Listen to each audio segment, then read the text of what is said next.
na talaga namin masaksakan ng maayos itong kabilang side ng saksakan. Dito sa may kusina, ire-report ko na talaga ito sa landlord namin. Lagi ko kasi nakakalimutan. May pasok si Pinky sa school.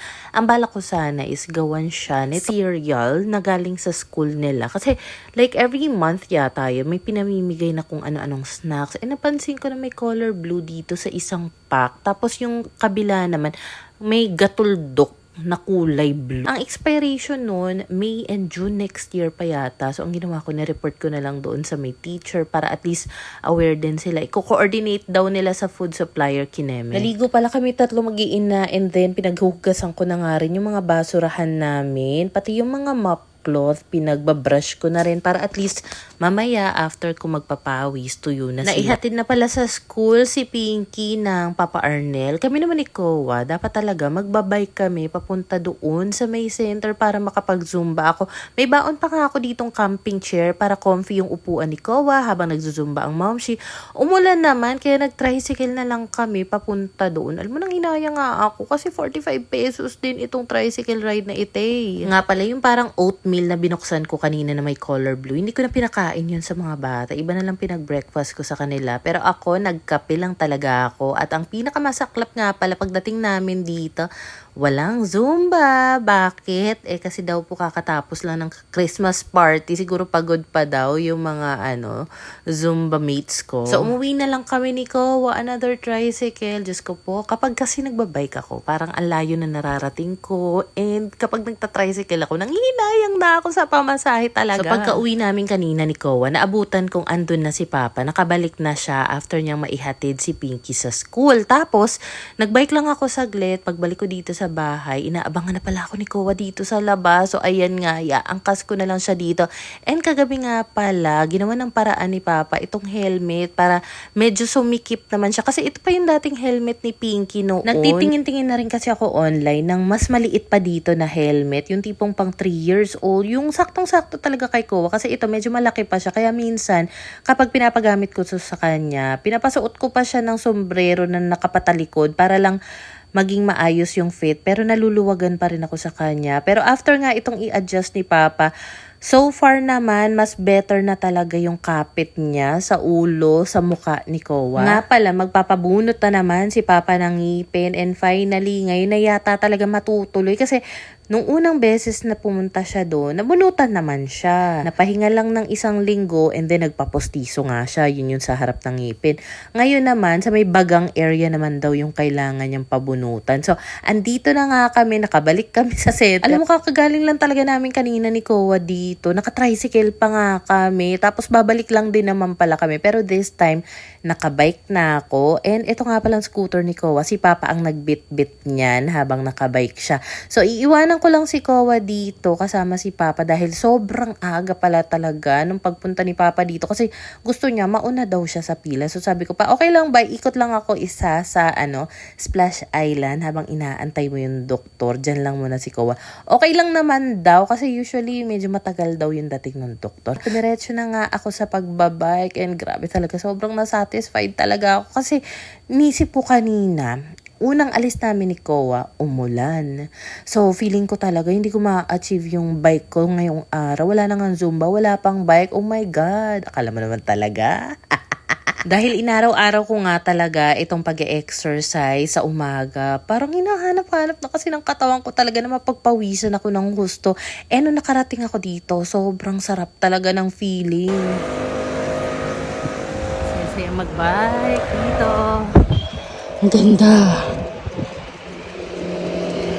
Nagpahinga lang din ako saglit dito. Minessage ko rin si Papa niyan para matanong kung nandun na ba yung doktor. Wala pa naman daw. Alam mo, kapag nagpupunta ako dito, hindi ko maiwasang maalala talaga yung best friend ko, si Tiffany. Mahilig kasi siyang mag-workout. Napakahilig niyan tumakbo-takbo, parang everyday talaga. Kaya naisip ko, kapag nandito siya, magugustuhan niya talaga kasi sobrang lawak dito. At saka, yung isa kong college bestie na si Myra, kasi recently nakikita ko nag-exercise din siya. Alam mo, kung dito lang din talaga sila, oh my God, feeling ko ang ang saya-saya mag-workout dito kasama sila, mag-exercise, mag-jogging at kung ano-ano Anyway, after ko nga mag-water break, nakaramdam talaga ako ng gutom. Paano ba naman kanina? Kape lang talaga yung ininom ko. Di ba nag-asikaso pa nga ako kay Pinky, nagpaligo ako ng mga bata, kung ano-ano pang mga delay ang naganap kanina.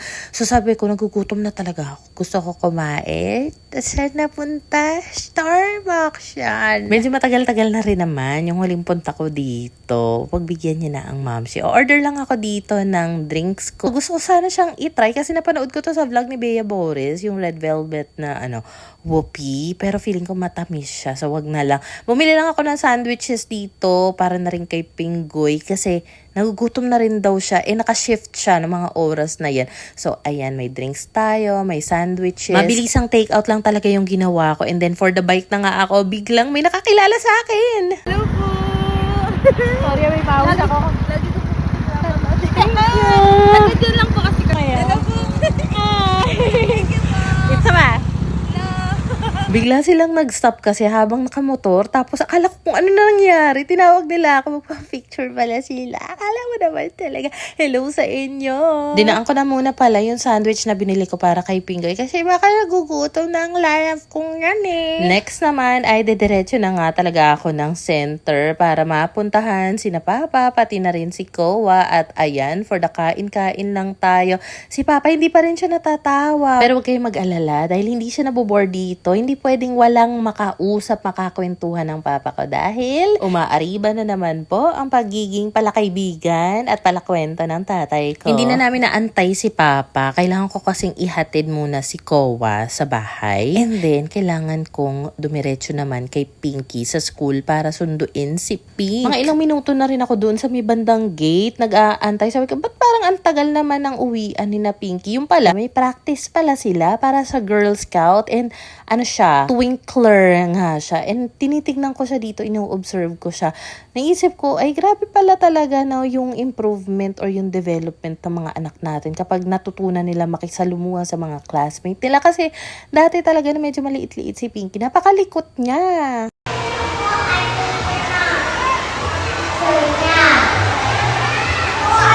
May practice din pala sila ng sayaw. Nakakatuwa rin yung mga bata talagang makikita. Alam mo, ngayon talaga nagsisink in sa akin na, ay, lumalaki na talaga yung panganay ko. Even si Kowa naman. Pero kasi, iba talaga yung atake kapag nakikita mo sa school yung anak mo na nakikisabay na sa mga activities, ganyan. Si Kowa, aliw na aliw siya sa OST ng Zootopia. Lagi niyang pinapakinggan, nagsasayaw yan sa harap ng cellphone. After pala namin mag-lunch, tumiretso ako dito kay Papa. Nagdala ako dito ng salad, pakwan, at saka yung ibang gamit na kailangan kong gawa ng content. Kasi gustong-gusto ko yung liwanag dito sa apartment unit nga niya. Dahil kita mo naman, yung lamesa niya nakatapat sa bintana. So, sobrang ganda nung effect nung liwanag nga dito kapag nag-film ako during daytime. Kaya sabi ko, dito na nga lang. At saka, meron kasi akong kailangang i-film na blender na kailangang isaksak. Di ba nga hindi pa naayos yung saksakan doon sa aming kusina. So, papaano? Sabi ko, ay, dito na nga lang kayo, Papa. Buti na lang. And may nagsasuggest din pala na umuha ka na lang ng 2-bedroom na apartment para isahan na nga lang daw yung binabayaran.